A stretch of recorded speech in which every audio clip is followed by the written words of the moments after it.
문재인 대통령이 어제 수석 보좌관에 의해서 부동산 대책의 효과로 집값 상승세가 진정되고 있다, 이렇게 말했습니다. 먼저 회의 발언 내용 직접 들어보겠습니다. 종합대책의 효과가 서서히 나타나고 있습니다. 과열 현상을 빚던 주택시장이 안정화되고 집값 상승세가 진정되는 양상을 보이기 시작했습니다. 앞으로 대책의 효과가 본격화되면 이런 추세가 더욱 가속화되리라 기대합니다. 주택을 시장에만 맡겨두지 않고 세제를 강화하며 정부가 적극적으로 개입하는 것은 전 세계의 일반적 현상입니다. 이번 대책으로 보유세 부담을 높였지만 다른 선진국에 비해서는 아직도 낮은 편입니다. 오늘은 위성건 더불어민주당 의원, 윤영석 미래통합당 의원 두 분과 함께 정가 소식 짚어보겠습니다. 어서 오십시오. 안녕하십니까. 자, 여당부터 여쭤볼까요? 네. 대통령 발언 들으셨는데요. 네네. 일각에서는 약간 성급하다? 예. 벌써 말씀하실 때는 아닌데 이런 평가도 있는데 어떻게 보십니까? 이 대통령께서는 이제 지난번 보유세 관련되어진 부동산 3법 그리고 임대차 3법과 관련되어진 정책 효과를 기대하는 내용의 이야기라고 생각이 되어지고요.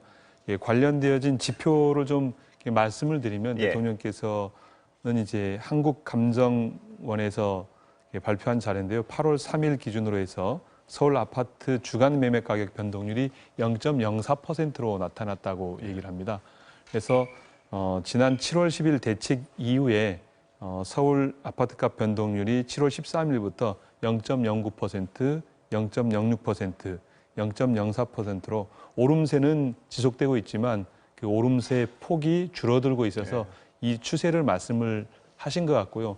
그것은 이제 저희들이 이게 법안도 처리하고 나서 기대 정책 효과에 대한 기대 그것을 반영한 게 아닌가 이렇게 생각합니다. 기대를 반영한 발언이다 이 말씀이시죠? 네. 예. 자, 윤 의원님. 네, 대통령의 지금 말씀은 좀 국민 눈높이와는 조금 동떨어진 그런 말씀인 것 같아요. 왜냐하면은 지금 문재인 정부 출범 이후에 지금 서울 집값이 약 한 52% 지금 폭등을 했지 않습니까? 그리고 이제 서울과 지방의 격차도 훨씬 더 지금 커졌습니다. 또 서울 내에서도 강남북의 격차가 훨씬 커졌는데 이러한 상황에서 집값이 안정되고 있다는 것은 대통령이 상당히 제가 보기에는 좀 너무 다급한 나머지 성급하다는 말씀이신가요? 희망 고문을 하는 것이다라는 생각이 들고요. 지금 불과 이제 8월 4일 날 지금 대책을 내놓은 상태인데 열흘도 지나지 않아서 벌써 이렇게 또 안정되고 있다 이렇게 말씀하시는 것은 너무 성급하다. 그래서 이러한 말씀이 이제 기대와 의지를 뭐 표명한 것이라고 하더라도 자꾸 이렇게 이제 말씀을 하시면은 너무 말씀을 앞서가시면은 정부 정책에 대한 그런 신뢰가 자꾸 떨어진다고 저는 생각하기 때문에 조금 더 지켜보고 말씀을 하셔도 충분한데 왜 이렇게 성급한지 저는 잘 이해를 할 수가 없습니다. 그에 관련해 좀 여쭤보면은 윤 의원님 말씀하신 거랑 비슷한 입장에서 김종인 비대위원장이 감이 없다 뭐 이런 표현을 썼습니다. 이렇게 급하게 말씀하실 필요가 있느냐 뭐 이런 비판 같은데요. 그 부분은 정책 의지를 확고하게 좀 말씀하신 것 같아요. 이제 저희 정부의 정책 기조가 투기 근저를 수요하고 실수요자 중심의 정책을 준비해 왔었는데 그간 그 시행령이라든가 시행규칙 이런 것들을 가지고 할 수 있는 것밖에 하지 못했는데 이번에 이제 법안 통과가 되었으니까 그 법안 통과에 대한 그 기대를 말씀을 하신 것 같고요. 물론 지금 당장 부동산 시장이 생각했던 것보다 안정화가 이루어지고 있지는 않지만 저는 이제 저희들이 이제 관련 법령이 개정되어졌고 그 법이 시행이 이제 내년 6월 1일로 이렇게 예정돼 있기 때문에 지금 과도 기간이 진행되고 있다 이런 것들을 표현한 것이다 이렇게 이해해 주셨으면 좋겠습니다. 정책 의지도 담긴 것이다. 문재인 대통령께서 그런 의지를 갖는 건 좋은데 정확하게 말씀을 하셔야 되거든요.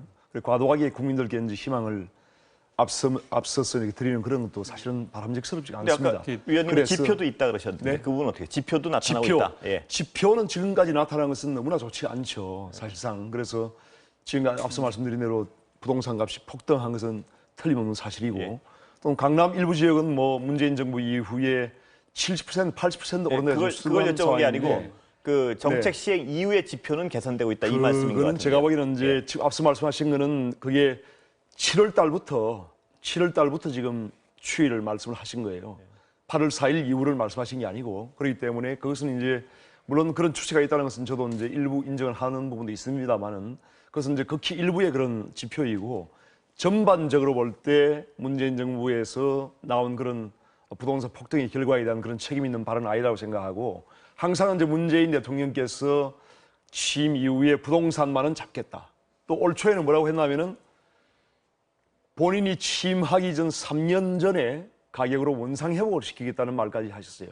이러한 너무나 앞서가는 너무나 성급한 또 부정확한 말씀들이 정부 정책에 대한 신뢰를 지금 떨어뜨리는 겁니다. 그렇기 때문에 지금도 조금 그 정책 8사 대책의 그러한 결과를 조금 더 지켜보고 조금 그런 충분한 어떤 결과를 본 후에 말씀하시는 게 저는 맞다고 생각합니다.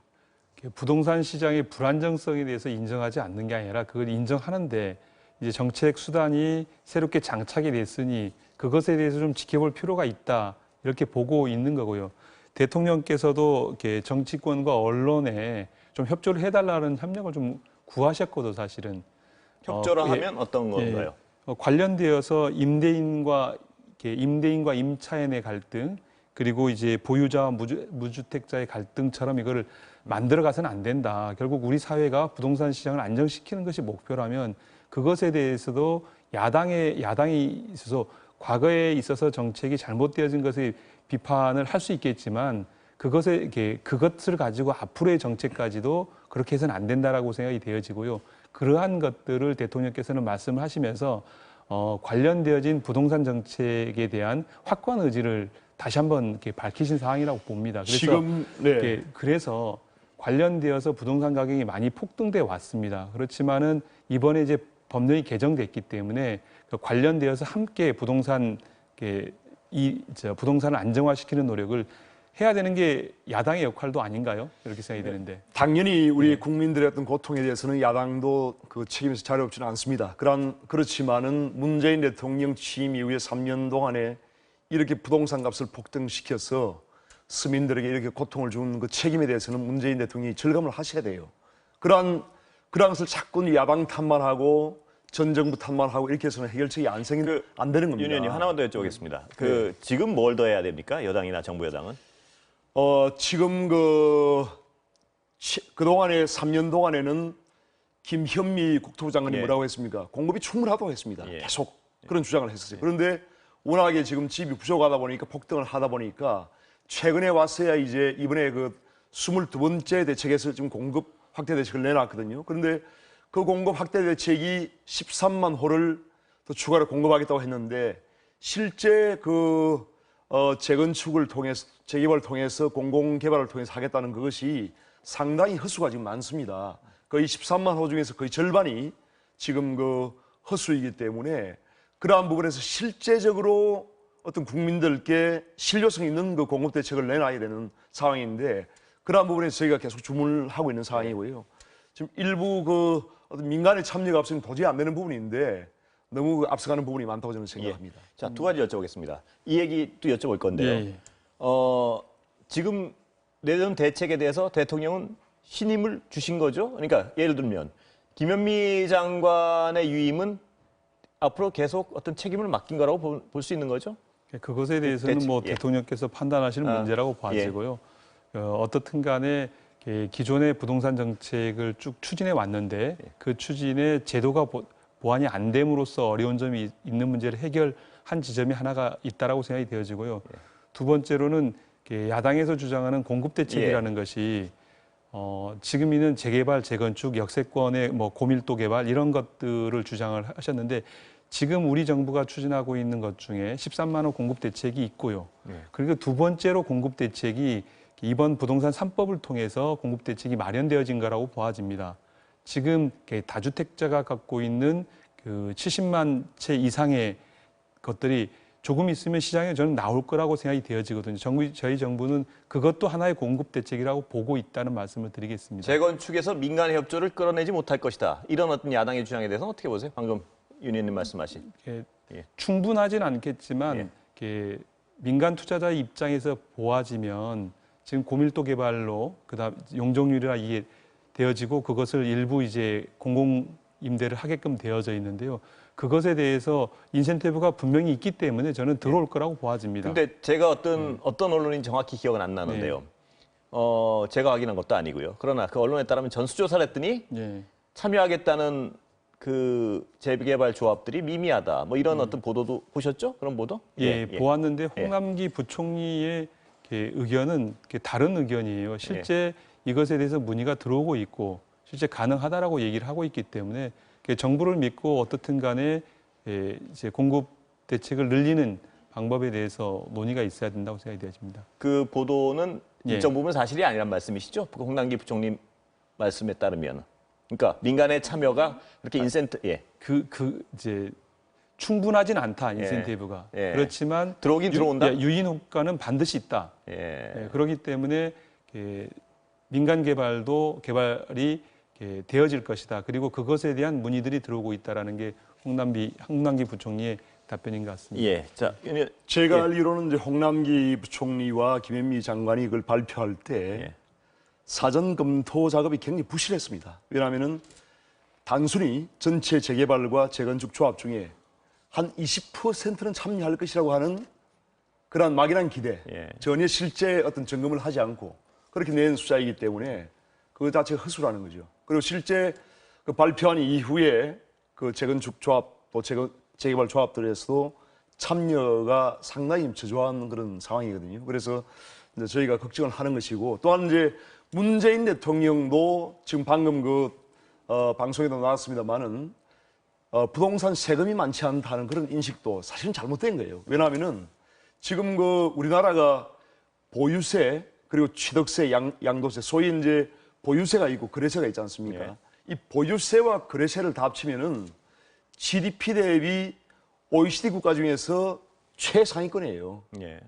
그 세 부담이 하나하나 한번 확인해 볼까요? 어떻게 동의하세요? 제가 그래서 보유세나 그다음에 취득세나 양도세가 OECD에서 가장 높은 수준이에요, 우리나라가. 그렇기 때문에 이 세 개를 합친 그 부동산 세금은 우리 국민들이 부담하는 그 부동산 세금은 전체 GDP에서 차지하는 그 비율이 거의 3%대입니다. 3%. 구체적으로 하나하나 논의해 보겠습니다. 그래서 이 부분이 상당히 저는 그 문재인 대통령의 이 부동산 세금에 대한 인식이 잘못되어 있다고 생각합니다. 알겠습니다. 그 부분 어떻게 보십니까?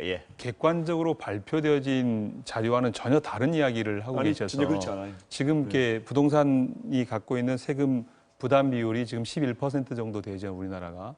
이제 OECD 평균이 한 20% 정도 되어지는데요. 절반밖에 미치지 않는데 어떤 근거와 통계로 전역은 잘못 알고 계신 것이고요. 보유세는 그렇습니다. 보유세는 우리가 실효세율이 낮은 편이에요. 하지만은 양도세나 취득세를 다 합한 전체 부동산 세금은 GDP에서 차지하는 비율이 OECD에서 세 번째입니다. 그렇기 때문에 굉장히 높은 수준이에요. 그래서 그런 부분에서 그 과세된 그 세금 자체가 부동산으로 과세된 세금 자체가 전체 GDP에서 차지하는 비중이 OECD에서 3위에 우리가 속해 있습니다. 그렇기 때문에 굉장히 높은 거예요. GDP에서 부동산 자산이 차지하는 비율이 제가 알기로는 그게 아니고요. 자산 비율로 따지면 그러면요. 예를 들면 우리나라가 다른 나라에 비해서 한 5배 정도 높은 걸로 예를 들면 되었습니다. 취득세 같은 경우에 우리 한국 같은 경우는 부동산 취득세가 굉장히 높습니다. 그런데 미국 같은 경우에는 뭐 거의 한 $1,000 수준, 그러니까 100만 원 수준만 내면 돼요. 그렇기 때문에 이게 상당히 이 거래세가 굉장히 높은 거예요. 그래서 지금 정부에서 해야 할 일은 보유세는 좀 높이고 취득세나 양도세는 이걸 낮춰야 돼요. 그런 부분은 전혀 인식이 잘못돼요. 잠시만요. 이런 어떤 사실관계 자체에 대해서 두 분이 전혀 다른 말씀을 하시는 부분은 저희가 팩트 체크를 해보시죠. 저희가 한번 취재를 해서 이 시간에 한번 방송을 해드리겠습니다. 그렇게 해주십시오. 이 사실관계 자체에 대한 부분은 두 분이 아무리 지금 말씀을 하셔도 서로 어떤 주장밖에 안 될 것 같아서 다음으로 넘어가겠습니다. 유독 긴 장마가 탓에 전국 곳곳이 물난리로 몸살을 앓고 있는데요. 이 와중에 정치권에서는 4대강 사업에 대한 논쟁이 격화되고 있습니다. 직접 한번 들어보시죠. 2013년과 2018년 감사원 감사에서 4대강 사업은 홍수 예방 사업이 아닌 한반도 대운하 사업 재추진을 위한 사전작업 성격이 크다는 결론이 내려진 바 있습니다. 이번에 막동강 본류둑이 터진 가장 큰 이유도 4대강 사업으로 건설한 보가 물 흐름을 방해했기 때문에 강물 수위가 높아지면서 강둑이 견딜 수 없을 만큼 수압이 올라갔기 때문으로 전문가들은 추정하고 있습니다. 4대강 사업 어느 지역에서 물난리가 났습니까? 4대강 사업하지 않은 섬진강 수계에서 가장 많은 피해가 생겼고 그 피해 원인은 우리 윤상기 하동군수님도 말씀하셨지만은 토사로 하상이 높아져서 그걸 준설을 빨리 해야 되는데 안 하니까 물그릇이 작아서 곳곳에 뚝이 다 터졌다는 거 아닙니까? 그러니까 이걸 놓고 다시 정쟁 차원에서 할 것이 아니라 전문가들 의견 들어서 수해 방지에 필요하면 빨리 토사를 준설해서 자, 이것도 아까랑 좀 비슷하게 흘러갈 수가 있어서 제가 좀 짧게 정리를 하는 게 나을 것 같은데요. 4대강이 문제 도움을 줬습니까, 이번에? 4대강 사업의 예. 이제 그 핵심적인 내용은 딱 세 가지입니다. 예. 첫 번째는 이제 한강, 낙동강, 금강, 영산강에 하천 바닥을 준설한 거예요. 예. 그러니까 모래와 이 진흙 같은 걸 다 걷어낸 거죠. 예. 자갈 이런 걸. 두 번째는 이제 그 4대강에 약 한 600km에 이르는 노후 제방들을 다 이제 새로 보수를 한 거죠. 예. 이 두 가지 그 외에 이제 하천에서 이제 홍수 시에 침수될 수 있는 그런 구역을 넓힌다든지 하는 그런 부분이 있는데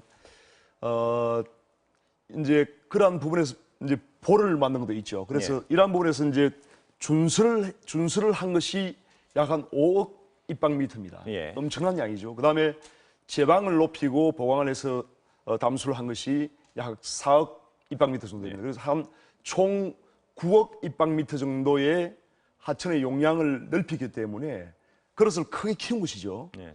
그 부분 분명히 이제 홍수가 왔을 때 이번에 폭우가 도움이 내렸을 됐다는 때 말씀이시죠, 그러니까? 도움이 됐죠. 예. 다만 이제 보에 대해서는 사실 이것은 네. 아직은 미지수입니다. 그렇기 그거는, 때문에 예. 이 부분은 이제 앞으로 우리가 좀 더 봐야 되고 그런데 이번에 이제 조금 그 우리가 특기할 만한 사항은 16개 보호가 있는데요. 이 보호 주변에서는 홍수가 나지 일치 않았다? 홍수는 나지 않았어요. 그렇기 때문에 이런 전반적으로 볼 때는 분명히 저는 홍수 예방과 대비에 효과가 있었다고 저는 생각합니다. 알겠습니다. 어떻게 보십니까?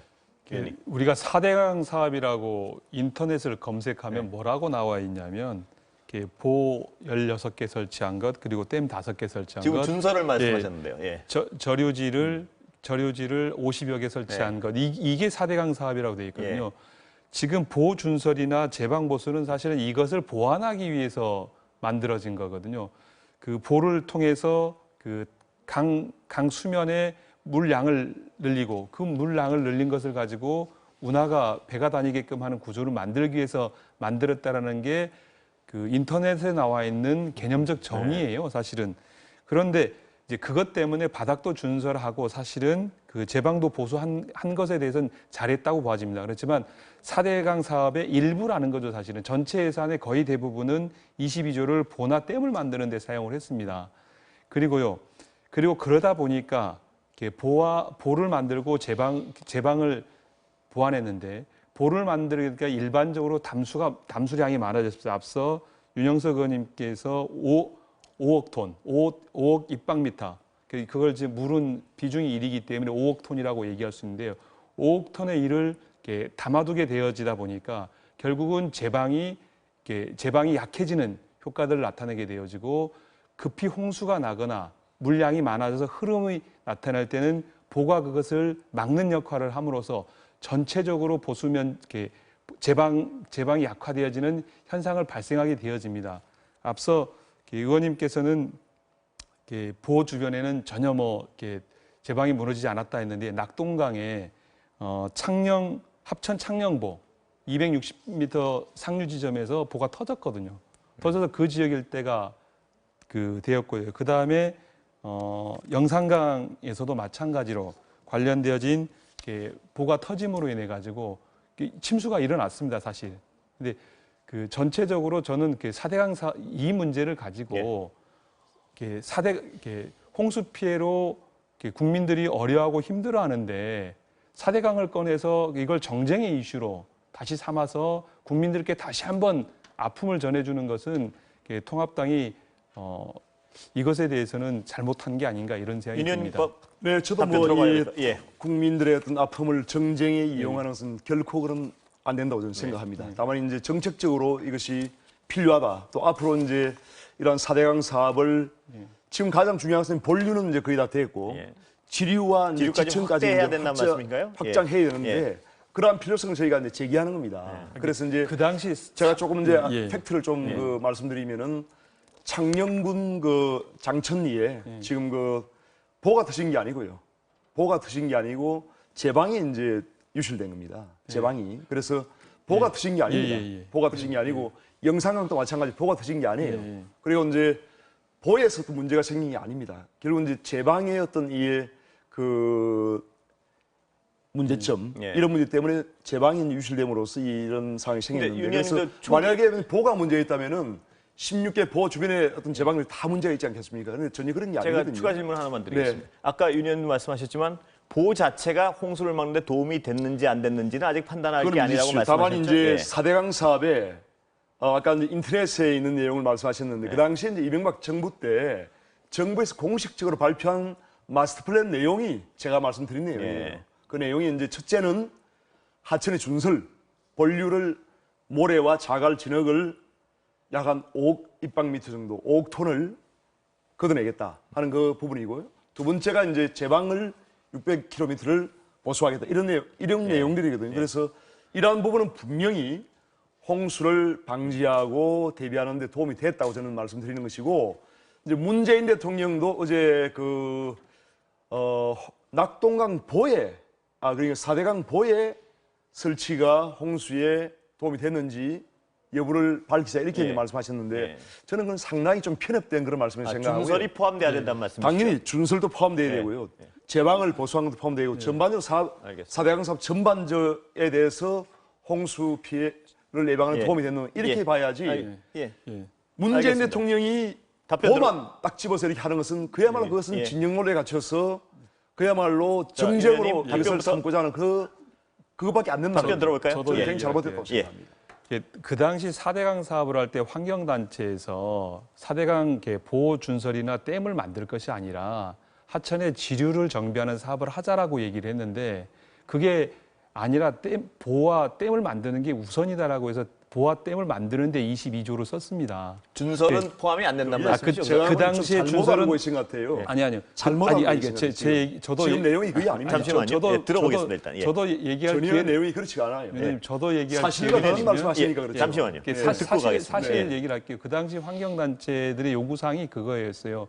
4대강 반대를 하면서 그걸 할 거면 오히려 홍수의 문제라면 지류나 지천을 보강하는 공사를 하자라고 얘기했는데 그게 이루어지지 않았다는 거죠. 그리고 두 번째로 감사원에서 2013년과 2018년에 관련되어진 문제에 대해서 감사를 했는데 4대강 사업은 홍수와 전혀 관련이 없는 사업이다라고 판명이 되어진 거예요. 감사원에서.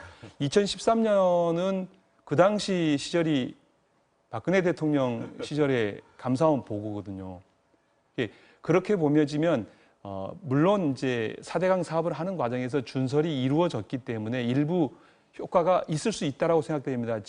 저는 지금도 우리 하천의 일부 부분은 준설 작업을 해야 된다고 저는 생각을 합니다. 네, 제가 좀 그런데 말씀드릴게요. 그것과 4대강을 연결시키는 위원님, 거는 너무 알겠습니다. 오바다 이런 생각이 듭니다. 방금 이제 우리 위원님도 인정을 하셨습니다. 그러니까 준설을 한 거에 대해서는 홍수 예방과 대비에 일부 효과가 있었다고 말씀하시잖아요. 그건 그 인정하신 거죠. 예, 일부 있을 거라고 저는 그러니까 생각이 듭니다. 정부가 아니기 인정하는데 때문에.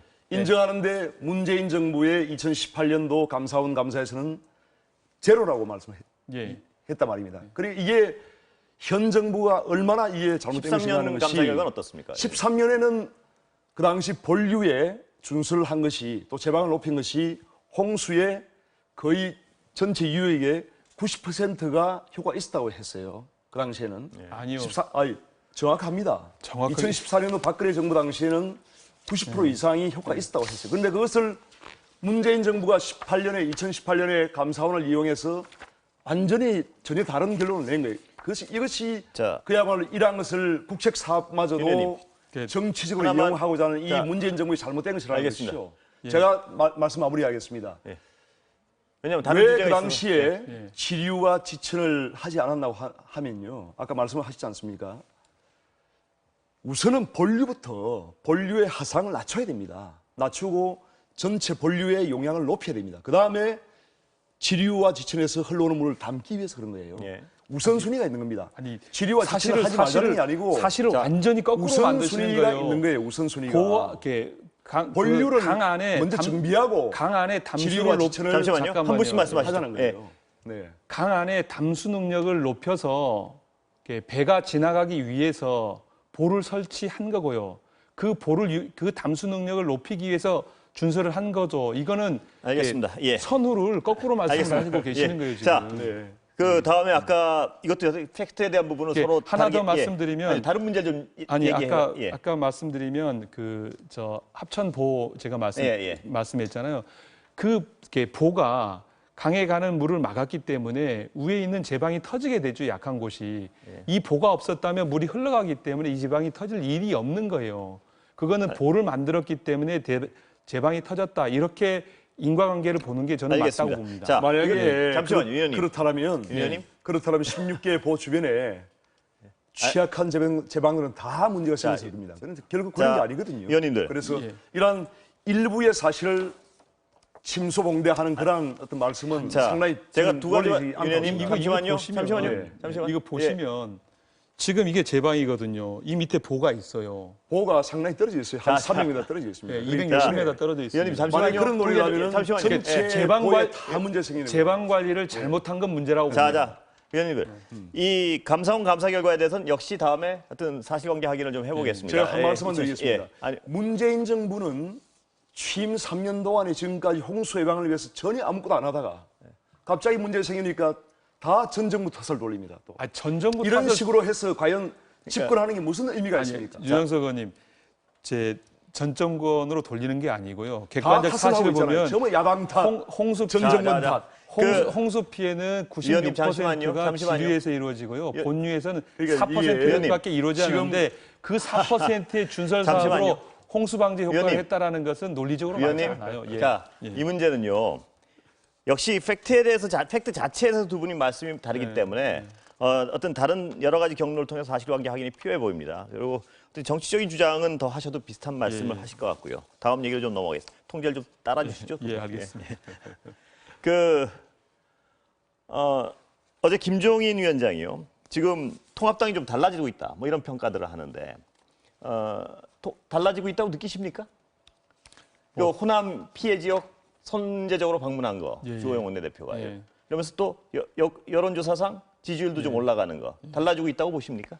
또 중도를 포섭하려는 어떤 스탠스들 예를 들면 5.18 민주화 운동을 정강 정책에 넣겠다는 예. 김종인 열심히 노력하고 있는 예. 것은 지켜보고 있습니다. 그리고 어제 호남을 방문하고 이런 것에 대해서는 정말 긍정적으로 생각을 네. 하고요.